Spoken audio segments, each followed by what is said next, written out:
Imagine making like 150 grand a year. Which sounds like really good money. Right. It feels like you made it. You have no red ink on your bank screen. You drive a safe car. You pay your home loan on time. You're doing everything right. Exactly. You are playing by all the rules, and yet you are exactly $0 richer today than you were like 3 years ago. Oh, man. Yeah, it's wild, but it happens to so many people. It really is this weird math puzzle. Millions of hardworking folks are stuck in it right now. It is, I'd say, the biggest money frustration of our time, honestly. Right. Because people do everything they were taught to do. Right. They follow the playbook. They follow the whole playbook for, money safety, but the finish line just keeps moving further away. Which is exactly what we're getting into today. I mean, we really want to look at the hidden habits of daily money life. Because feeling like you make good money almost never means you're actually building wealth. And I think everyone secretly feels this tension. Like, why does my salary just vanish before the month even ends? Yes. The end of the month squeeze. Right. So we want to break down these 7 invisible traps, these habits that keep so many of us stuck in the middle class. And more importantly, how we can shift from just earning a paycheck to actually keeping it. To really get how these 7 traps work, I feel like we first have to break down this huge myth about what wealth even looks like. Oh, big time. Yeah. Because from the outside, the money life of someone trapped in this cycle looks, well, super successful. Yeah, they have calm bank accounts. They never miss a payment. But those visible signs of success, they kind of hide the true signs of being stuck. It's like if your friends have similar cars and similar homes and they complain about the exact same EMI pressure. Then your own flat net worth doesn't feel like a fire alarm. Exactly. It just feels like normal adult life. And that feeling of normal is what makes it so risky. You ignore the hidden warning signs. Like a savings account that hits 0 every single time there's a tiny crisis. Right. Because you are so hyper-focused on just managing the daily cash flow. We tend to assume that people stuck in this loop are just, secretly bad with a budget. Or buying fancy bags behind closed doors. Yeah, exactly. But it's not about lacking control or buying a daily $5 coffee. Not at all. I mean, some of the most careful savers out there are the ones staying totally flat. Because their focus is pointed at the wrong target. Yes. They aim all their willpower at paying bills on time, rather than actually growing their wealth. And this comes down to a mindset shift. The difference between looking at your income versus looking at your total balance sheet. Which is so huge. Wealth is not built by your income. It is built in the gap between what you earn and what you keep. Multiplied over time. Exactly. Over time. But the income mindset is just, totally focused on the input. Like, how much do I make? What is my salary? Which is super addictive. It is. You get that hit of joy every 2 weeks when the paycheck clears. But a balance sheet mindset asks a much deeper, kind of awkward question. How much am I actually worth today? And is that number growing faster than my daily cost of living? Oh, wow. Yeah, that is a harder question to face. It takes a real mental shift. Yeah. Most of us spend decades just focusing on the input. We never change the question. So we just run on this endless money treadmill. We work harder, we earn more, but the belt just speeds up to match us. Let's break down the gears of that treadmill, starting with how money flows in and then just instantly flows back out. The first big trap. Right? Yeah, habit 1, trading your time for money as your only source of cash. Which feels deeply safe to most of us. It offers real comfort. Because you know exactly what hits your bank next Friday.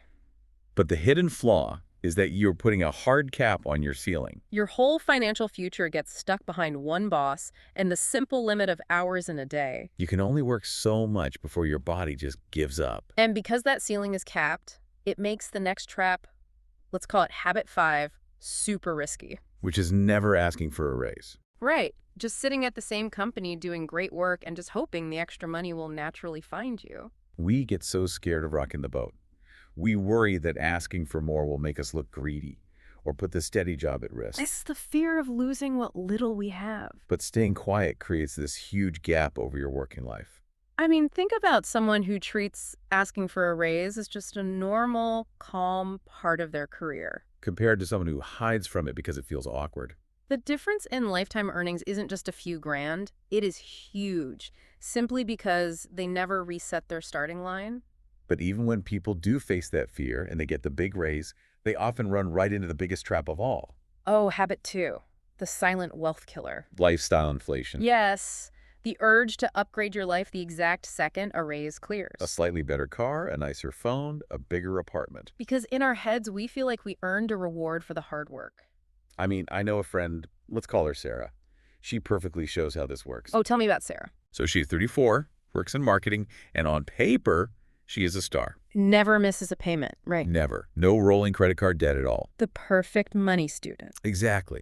But she sat down recently, looked at what she actually owns, and realized her net worth hasn't moved in 3 years. Even with raises. 2 very solid raises, and nothing to show for it. Because the raises got eaten up? Yes. When she looked closely, she saw that the extra money was totally absorbed by tiny, normal upgrades. Like what? She moved to a place with slightly better gym gear. She leased a car that was just a bit newer. None of those are crazy, reckless choices. No, they are just tiny lifestyle creeps that perfectly matched her new income. Effectively resetting her money progress back to zero every single time she earned more. But wait, does fixing this mean you just suffer? What do you mean? Like if every raise has to go straight into hiding to avoid lifestyle creep, are we just hoarding cash and never enjoying life? That is the saving guilt hitting you. But no, it's not about living like a monk. Okay, good, because that sounds awful. Right. It is not about strict rules. It is about having a clear plan. So what did Sarah do? For her next raise, she decided ahead of time what chunk of that new money was for her future self. Oh, before she could spend it. Yes. Before the money even hit her checking account, she set up an autopilot transfer. 50% of the raise went straight to investments. She closed the gap before the cash even landed where she could see it. Exactly. She guarded her wealth from her own human urge to upgrade. And she still got to enjoy the other 50% today. Right. But a year later, her net worth actually started to grow. She didn't get rich overnight, but she broke the link between earning and spending. But once you start keeping some of that money, a whole new set of mental traps opens up. Because you have to figure out where to put it. And this is where the human need for safety leads to some really bad long-term choices. Oh, you mean habit 3, keeping all your cash in safe, low-yield bank accounts. Yes. Because people are terrified of the market jumping around. The investing fear is so real. People see a market drop and think, if I just keep it in cash, I can't lose. But the reality of inflation means that safety is actually a guaranteed loss. We really need to talk about real returns versus what you see on the screen. Right. If your safe bank pays you 1% interest, but inflation is running at 4% a year. Your screen shows a bigger number, but your real buying power is negative 3%. That is the perfect way to look at it. You are safely, quietly losing your money every single year. The cash in that account buys fewer groceries, less gas, and less housing as time goes on. And most people don't even see it until decades later. And that exact same illusion of safety drives habit 7. Treating your home as your only real asset. Treating a house as your only wealth is like putting all your cash in a giant concrete piggy bank. And the only way to crack it open is to sell the roof over your head. Yeah, but isn't the whole dream to pay off a house? Doesn't that mean you made it? It can be a massive trap. A home is great for stability, and building equity is good. But relying on it as your entire plan is super risky. It leaves you asset-rich, but cash-poor. Wealth locked inside drywall is really hard to grab when life throws a curveball. You can't pay for a sudden hospital bill with the equity in your kitchen. And once all your cash is locked up in that concrete piggy bank, you are totally exposed. Which leads right into habit 4, having no real emergency fund. Without a buffer of liquid cash, any surprise bill instantly turns into a debt spiral. A gap between jobs, a broken car engine, a sudden medical thing. If you don't have flexible savings, you are forced to borrow. This is how really stable, high-earning people fall apart. Tied-up wealth just cannot handle the unexpected. And when they are forced to borrow for emergencies, it bleeds into habit 6. Financing the look of success through credit. Yeah, ignoring the true all-in cost of how you live. This habit thrives on being hidden. Your neighbors only see the new clothes, the nice trips, or the fancy kitchen.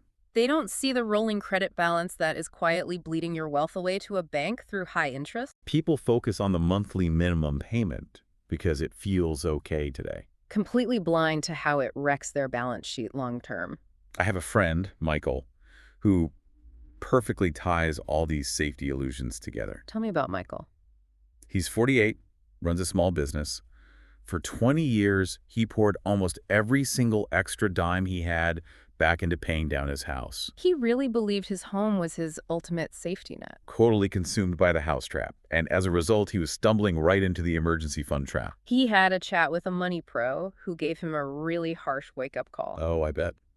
Nearly all of his net worth was trapped inside that one house. He had virtually nothing in flexible, growing investments and no real safety net. Despite 2 decades of doing what he thought was the right thing, he was completely exposed. But how he reacted is what really matters here. He didn't just give up. No. He realized that locked-up wealth isn't true freedom. He started treating a separate savings and investment account like a strict monthly bill. Like a second mortgage payment, but to himself. Exactly. Within 2 years, he built a real, easy-to-reach cushion outside of his home. But the mental hurdle must have been huge. He said the hardest part wasn't finding the extra money to save. It was accepting that 20 years of playing by the rules had left him weak. It takes a huge ego check to admit the game has different rules than you thought. And, I mean, no one teaches money in school, right? Never. We just kind of guess our way through it. But seeing these 7 habits is only half the battle.